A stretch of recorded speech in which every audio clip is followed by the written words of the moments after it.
Hey everybody, this is Elder Rock with Arcade Laboratories, back on the bench with something a little bit different.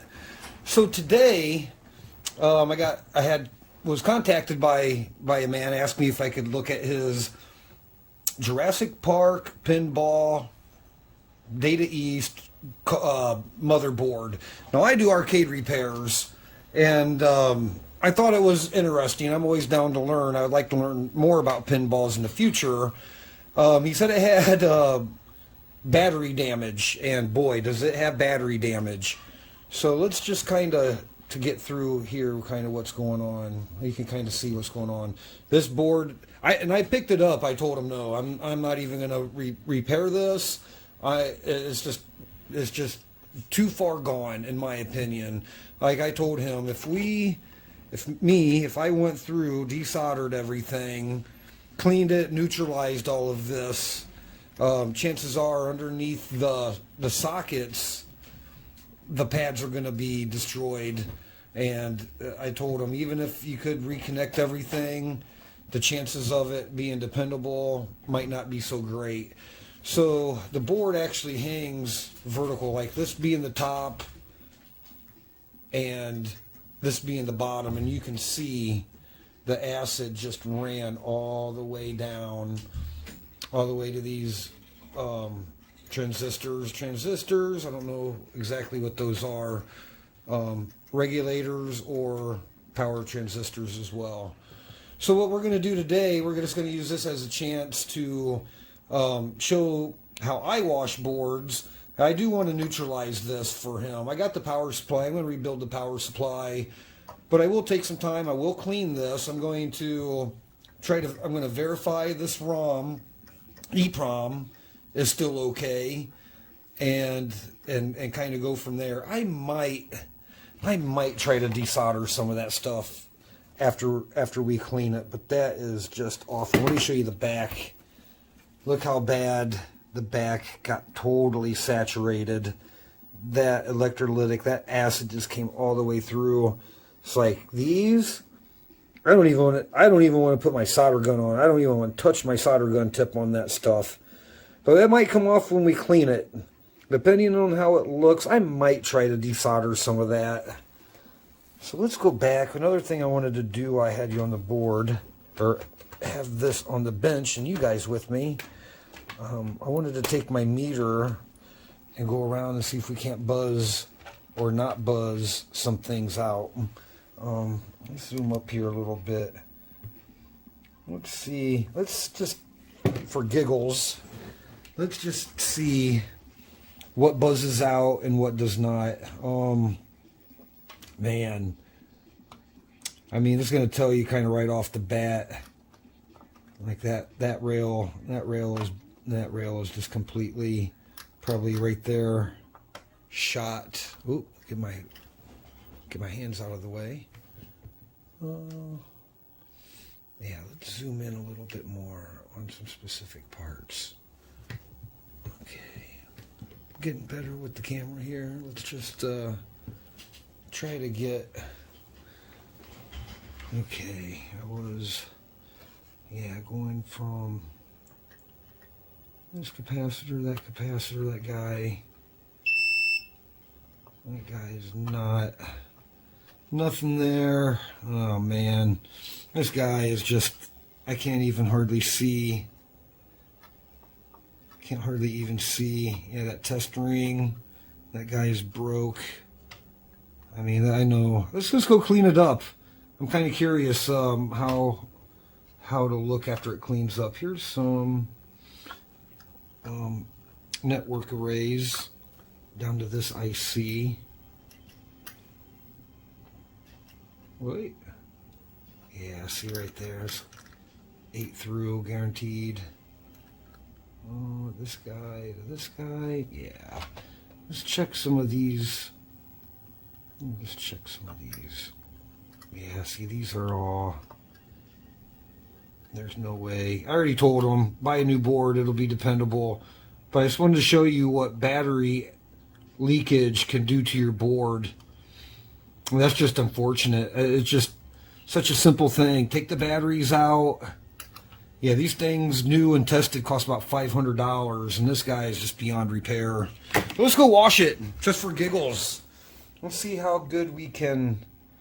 Let's see what the actual traces and stuff look like. Give it a good clean. I'm going to show some of my cleaning process, my method. Yeah, that's just way too far gone. Way too far gone, unfortunately. Yep, take your batteries out, folks. Take your batteries out. Hey everybody, okay, we're back with the corroded board.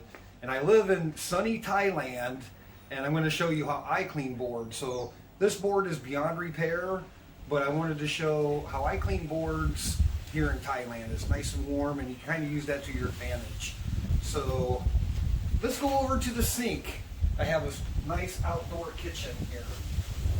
So here's my kitchen sink, and what I use for I use different cleaners. In Thailand, I can't get the one cleaner I like back in the States, but I use this oven, grill, and barbecue cleaner for really, really corroded boards. Now what this will do versus a lighter cleaner, it will actually shine all of your legs and pins. This is kind of foamy, but one thing you gotta be careful of, if you use a heavy duty degreaser, if you scrub too much on top of the IC, it will take the silk screened numbers and letters, anything printed. So I can use this, but I'm just mindful not to scrub on that too much. Now normally for my boards, this is my favorite brush, because I know a lot of people use toothbrushes, but the problem is you can't get in between everywhere. But a longer bristled brush, kind of firm, it's not soft, but it's not super hard.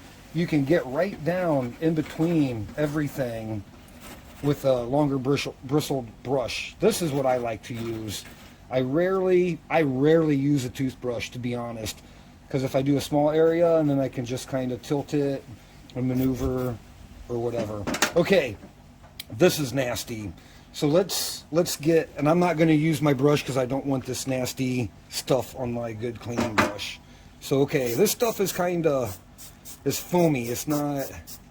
So what I like to do is, we're going to use a brush and just get a little water going.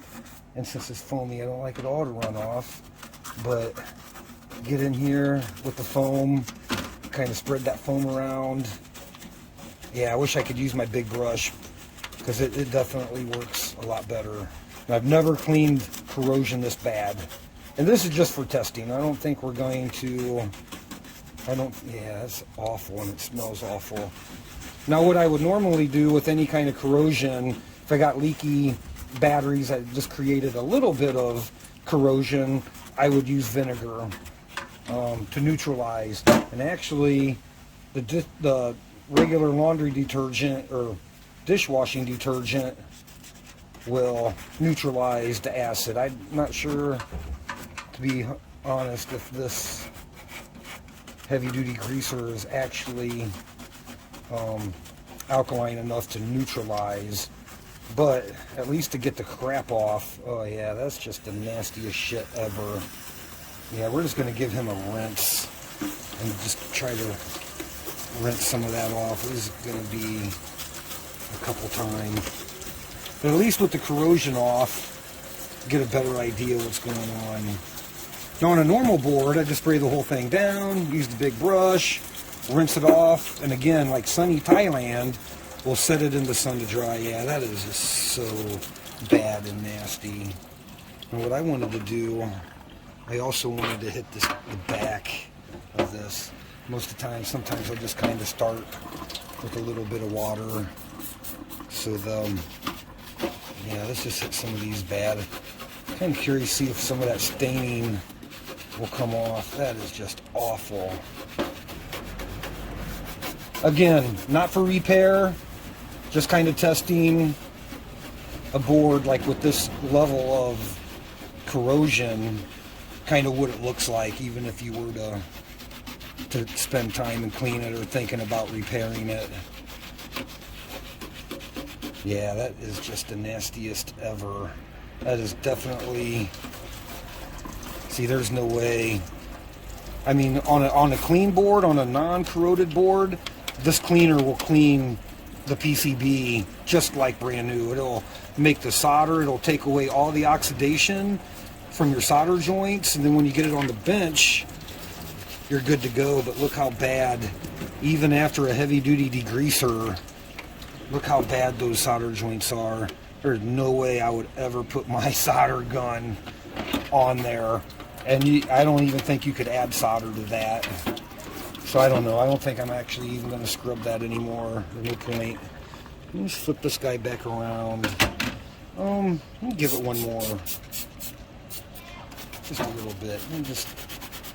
And this stuff, this is a very aggressive cleaner.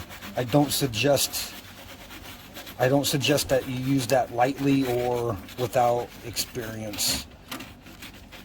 It's just for very, very, very grimy, sooty boards. But what this stuff is good at, like I said, if you have blackened pins, it will clean. It will strip the rust off without stripping the protective coating of the icy legs and stuff like that off. Yeah, that is just awful.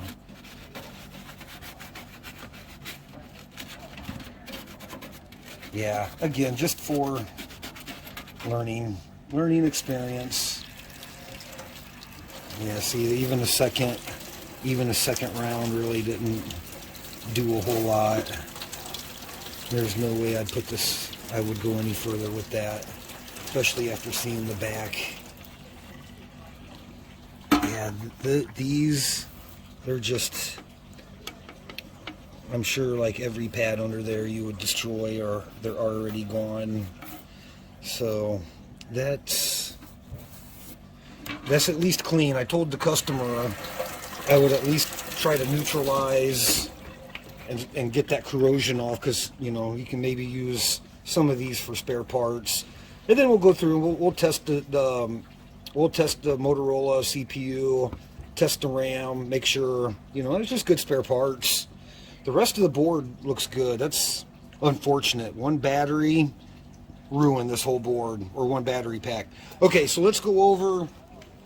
I don't have my blower out here, so what we do, usually on a good board, I would blow it off. But out here in sunny Thailand, okay, wait, okay, now we can continue. I would usually blow it off. I have a electric air blower. I would blow it off, and I'll do another board later. But here in sunny Thailand, yeah, I don't even want that shit to leak on my chair. You just set it in the sun. It's probably about 90, 95 degrees out. 20 minutes or so, that guy will be completely dry. So okay, we'll let it dry, and I'll meet you back on the bench. Hey everybody, hey, Elder Rock back here with Arcade Laboratories. So just getting this board on the bench after being out into the sun, drying after we cleaned it, trying to get some of this corrosion off. Like we said before, this is definitely a non-repairable board, but I just kind of wanted to show like some washing, and I wanted to show what battery acid can do to your board. Yeah, it's a shame. This socket, after washing it, this whole socket just basically broke right off, and you can see the extent of that, of the corrosion. There's no way you'd ever get back in here and repair this board. So the board is like, hangs vertical, this being the top where the battery pack was, and it just ran, and it's like kind of like oil or water. The electrolytic just saturates, just expands out. It'll just run cantilever, kind of like water. But that was after a good cleaning. I mean, it's still not neutralized, still not completely neutralized. That acid went all the way down. all the way down to the very end. Wiped out these headers as well. Non-repairable board. So what we got here is a parts board. You can see, you know, that even after cleaning it, I mean, the good side is good. It's a shame. Looks brand new. Looks brand new. But over here, not so much. And I wanted to show you how you can, the back kind of shows a good story too about how the acid will just cantilever. I think it kind of gets in between the layers of the board. I know this is only like two-sided board, but it will penetrate. That's what I should say. It like penetrates down through the solder mask and will just destroy. I mean, think about it. The acid's not even on this side. Started here, came through, and just really just destroyed the whole back. Yeah, when it got to this CPU socket, it just kind of spread. It just kind of spread and sat in that area, then continued to run down. You can see the discoloration of it, just, you know, just cantilevering over, following, you know, the physical tracks. Yeah, you couldn't even really desolder. You couldn't even really desolder that if you wanted. The solder is just too far gone. The pads are gone. So yeah, this is just an example of why you want to change the batteries. If you have any boards with batteries, there's lots of different boards with batteries. CPS2 boards. The list just goes on and on. This is a pinball board. So best thing to do is just use like a lithium, or just upgrade it to the button cells if you can. Okay, I'm going to wrap it up there. Just going to wrap it up. This is just a quick little like educational video. Okay, thanks guys. Thanks for watching.